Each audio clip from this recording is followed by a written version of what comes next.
Most raised beds follow the same pattern every year. In early spring, they look full and productive. Lettuce, radishes, spinach, everything looks promising. But by midsummer, something happens. Half the bed is empty. The spring crops bolted weeks ago. The summer plants are still small, and the space that looked productive in April suddenly feels wasted by July. That is not a soil problem. It is a design problem. A standard 4x8 raised bed has 32 square feet of growing space, and that is enough to produce food continuously from early spring through fall if the layout accounts for timing, not just spacing. Most gardeners plant the entire bed at once, harvest everything around the same time, and then wonder why production fades halfway through the season. The layout I'm going to show you works differently. 3 zones operating on different timelines so that something is always growing, something is always producing, and something is always about to replace what just finished. Stay to the end, because I'll show you the simple replanting sequence that keeps the bed full long after most spring crops are gone. The first thing to understand is that a 4x8 bed should not be treated as one single planting area. When everything goes into the soil the same week, everything finishes around the same time. Instead, divide the bed mentally into 3 zones that operate on different schedules. No barriers, no physical dividers, just a clear plan for what goes where and when each section transitions. Zone 1 is the back row, the full 8-foot length farthest from where you stand. This is the tall crop zone. Tomatoes, pole beans, or trellised cucumbers belong here.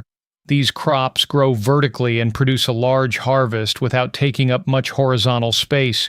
2 indeterminate tomatoes spaced about 30 inches apart will fill this row, or you can alternate tomatoes and pole beans with a simple trellis along the back edge. These go in after your last frost once soil temperatures stabilize around 60 degrees.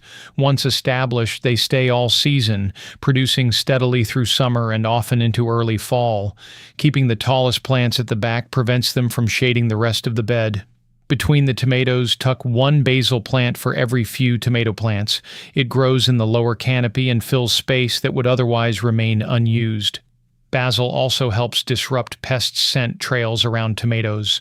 I started doing this a few seasons ago, and it quickly became one of those changes I will never undo. The basil costs almost nothing in space, and by midsummer the pest reduction is noticeable. Zone 2 is the middle section of the bed, roughly 2 to 3 feet deep across the center. These are your warm season producers. Peppers, eggplant, bush beans, or summer squash all work well here. 2 to 3 pepper plants spaced about 18 inches apart fit comfortably in this area, or you can combine peppers with bush bean clusters. Bush beans are especially useful because they mature quickly, usually in 50 to 60 days, and they help fix nitrogen in the soil. When the first round finishes, pull the plants and direct sow another round immediately. That second planting carries production into early fall while the peppers continue producing beside them. Instead of a single harvest window, the middle zone quietly cycles through multiple rounds of production. Zone 3 is the front row, the 8-foot edge closest to you.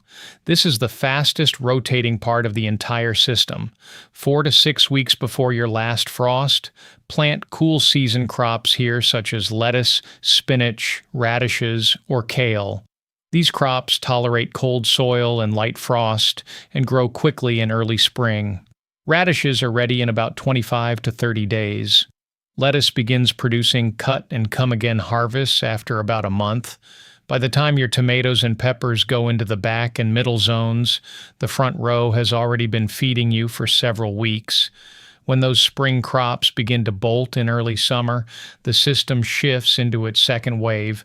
Pull the finished plants and replant the same day with fast, warm season crops. Bush beans direct sown here will produce in about 50 to 60 days, right through the heart of summer. Basil is another good option, filling the row quickly and pairing naturally with the tomatoes growing behind it. As late summer approaches, the front row transitions one more time. When the summer crops fade in late August, pull them, add a thin half-inch layer of compost to refresh the soil, and plant cool season crops again. Lettuce, spinach, arugula, and radishes thrive as temperatures cool. These crops go in about 6 to 8 weeks before your first expected fall frost.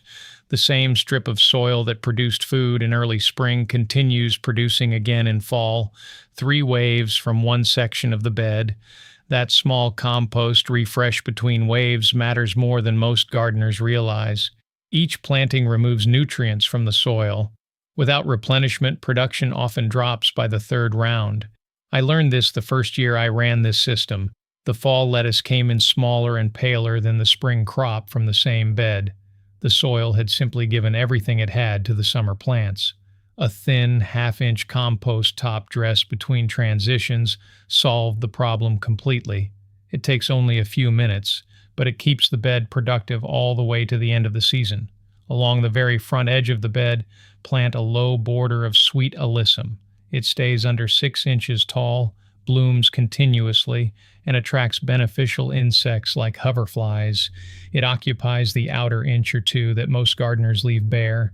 The bed isn't just producing food, it's also building a small ecosystem that helps regulate pests naturally. Spacing becomes especially important in a bed this size because every inch counts. But tighter is not always better. Overcrowding traps humidity and encourages fungal disease. In a 4x8 bed, tomatoes generally perform well at about 30 inches apart along the back row. Peppers in the middle row need roughly 18 inches. Bush beans can be planted in clusters spaced around 6 inches apart. Lettuce grows well at 8 to 10 inches apart along the front row. These distances allow each plant to reach full size while still using the space efficiently. Watering behaves a little differently in raised beds because the soil is exposed on all sides and moisture evaporates faster. A drip line running the length of the bed is usually the simplest solution. Set it to run in the early morning for 30 to 40 minutes and adjust the frequency depending on the soil. Cover the surface with 1 to 2 inches of straw or shredded leaves to slow evaporation. During peak summer heat, you may water every 2 to 3 days. In spring and fall, it may only be every 4 to 5 days. Always check moisture 2 to 3 inches below the surface before watering. The surface dries quickly and often gives a misleading signal. Here is the basic replanting sequence for a Zone 6 garden. Adjust forward or backward by a couple of weeks depending on your climate. Early March, sow lettuce, spinach, and radishes in the front row. Mid-April, plant tomatoes in the back row once soil temperatures hold around 60 degrees. Late April, plant peppers and the first bush bean round in the middle section. Early June, spring crops in the front row bolt, pull them and replant with bush beans or basil. Mid-August, the summer front row finishes, pull those plants, add compost, and sow fall lettuce, spinach, arugula, and radishes. September through October, fall crops produce until the first hard frost while the tomatoes and peppers continue producing behind them.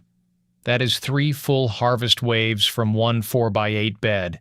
The bed is never empty. Something is always growing, something is always ready to harvest, and something new is always replacing what just finished. A raised bed this size might look small, but when each section runs on its own timeline, it stops behaving like a simple planter and starts behaving like a food-producing system that keeps feeding you all summer long.